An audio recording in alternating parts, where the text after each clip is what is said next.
कृषा गौतमी का जब वो बच्चा मरा, उस बहन का जब बच्चा खत्म हुआ तो वो पागल हो गई। पागल हो गई कि हमारा कोई सहारा नहीं बचा। पागल होके और बच्चे को गोद में दाबे भागती फिरे पूरे नगर में। अब मिट्टी एक दिन रोकी जा सकती है, 2 दिन रोकी जा सकती है। आज के समय में बर्फ की व्यवस्था है तो गर्मी में चल जाता है। उस समय में पता नहीं बर्फ की व्यवस्था रही होगी नहीं होगी, हम उस पर जिक्र नहीं करना चाहते। तो बेचारी लारे घूमे, पागल हो गए। तो लोग कहे भैया विद्या मिट्टी दे दो, हम उसका अंतिम संस्कार कर दें। वो कहे नहीं, हम अपने बच्चे को नहीं देंगे, इसके सिवाय हमारा कोई नहीं। इतनी पागल हो गई, इतनी पागल हो गई, उसने अपना पूरा शरीर का ध्यान नहीं रहा, कपड़े फाड़ डाले, बेचारी घूमती रही नंगी, बहुत परेशान।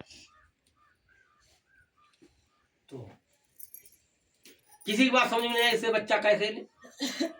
सब बहुत परेशान, पूरा नगर परेशान, परिवार वाले लोग परेशान। तब तक क्या हुआ, भगवान बुद्ध के शिष्य महाकश्यप उस गांव में भिक्षाटन करने गए। जब जैसे वो गांव में घुसे तैसे लोगों ने बता, जैसे आपके गांव में कुछ घटना हो जाए, कोई आए, हम आए तो आदमी पहले बता देते भैया फला बात हो गई हो, मुश्किल है मामला, या कोई खुशी वाली बात हो आदमी पहले बरात है, चले जाइए। तो जैसे वो भिक्षा के लिए आए, भिक्षाटन करने के लिए आए, तो तैसे ही वो लोगों ने बता दिया कि ये बात हो, कृषा गौतमी एक है, उसका लड़का खत्म हो गया और वो बच्चे के लिए घूम रही हो, अकेले, उसका बच्चा था, पति पहले ही मर गया। कश्यप उनके पास गए, कुछ नहीं कहा। कश्यप ने कहा हे बहन ये क्या कर रही हो तुम? तो कहा मेरा बच्चा जीवित है, मर गया है, लोग कहते हमें दे दो, हमारा कोई सहारा नहीं। तो उसने एक बात बोले, बड़ा इजाज बता दी। उसने कहा ऐसा है, हमारे भगवान बुद्ध अभी राजा के यहाँ ठहरे हुए हैं। केवल इस संसार में एक ही व्यक्ति ऐसा है जो बच्चे को जीवन दान दे सकता है, और वो है भगवान बुद्ध। आप भगवान बुद्ध शरण चले जाए, आपके बच्चे को जीवन मिल जाए। जब इसने इतनी बात सुनी, उसने कहा भगवान बुद्ध हमें बच्चे को जीवन दे देंगे। वो भागती हुई भगवान बुद्ध के पास गई, पैरों में गिरी, बच्चा रख दिया, कहा भगवान हमारे बच्चे को जीवित कर दो। भगवान बुद्ध उसकी पीड़ा को समझ गए कि ये इतनी शोक में व्याप्त है कि अगर इससे हम ये कह दें कि दुनिया नाशवान है तो हमें भी झूठा साबित कर देगा।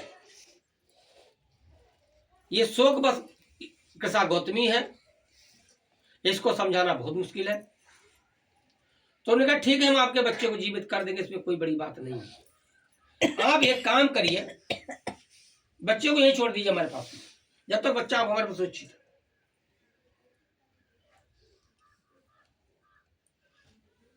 जाइए और किसी के घर से पूरे नगर में जाइए, कोई अगर मुट्ठी भर आपको राई दे दे, राई में तो पहले राई होती थी, आप लोगों ने देखी, हमने भी राई देखी, मतलब सरसों मान लीजिए, तो मुट्ठी भर राई ला दीजिए। तो उसने कहा मुट्ठी भर महाराज के हम 1 क्विंटल ले आएंगे, जितनी भी होती ले आएंगे। उन्होंने बस मुट्ठी भर चाहिए, पर एक शर्त, एक कंडीशन है, एक शर्त है। क्या महाराज का शर्त यह है कि जिस घर से राई लाना उस घर में कभी किसी की मृत्यु ना हो। कृषा गौतमी वो बच्चे को छोड़ दिया, तुरंत भाग गई गांव के लिए।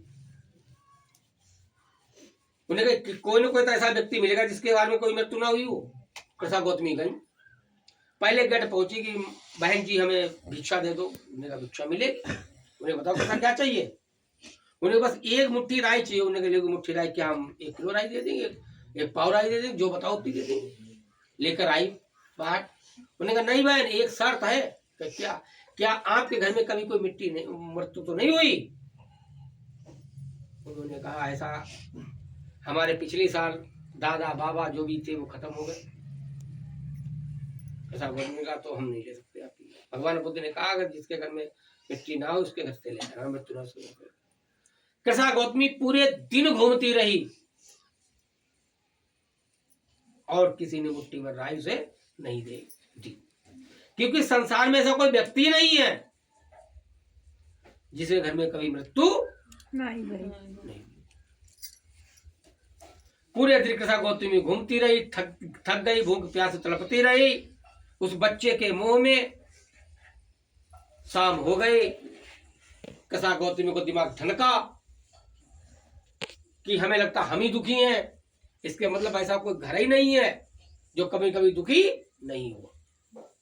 घूम आई, भगवान बुद्ध का चरणों में गिर पड़ी कि भगवान हमें क्षमा कर दीजिए, हम उस ज्ञान से अभिज्ञ थे जो संसार का ज्ञान है।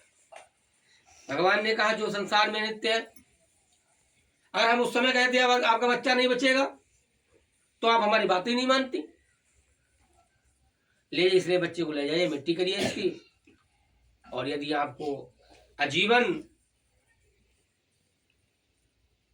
परिवार में है तो परिवार में रहिए, और अगर आजीवन भिक्षु संघ में है तो आपका उसका स्वागत है, भिक्षु संघ में रहिए। कसा गौतमी ने सोचा कि क्यों ना हम भिक्षुनी संघ में शामिल हो जाएं। पति भी नहीं है, बेटा भी नहीं, जिए तो कहां कैसे जिएंगे। इसलिए कसा गौतमी भिक्षुनी संघ में शामिल हुई, और आज भी उसकी जब आरती गाई जाती है तो उसका नाम बड़ा आदर के साथ लिया जाता है। तो ये कहानी हम आप सबको इसलिए बता रहे थे ताकि आप लोगों की बात समझ में आ जाए कि एक संसार अनित्य है और ऐसा कोई घर नहीं है जिसको कोई दुख परोना है। हाँ, तो ये प्रकृति का रूल है, इसे कोई बदल नहीं।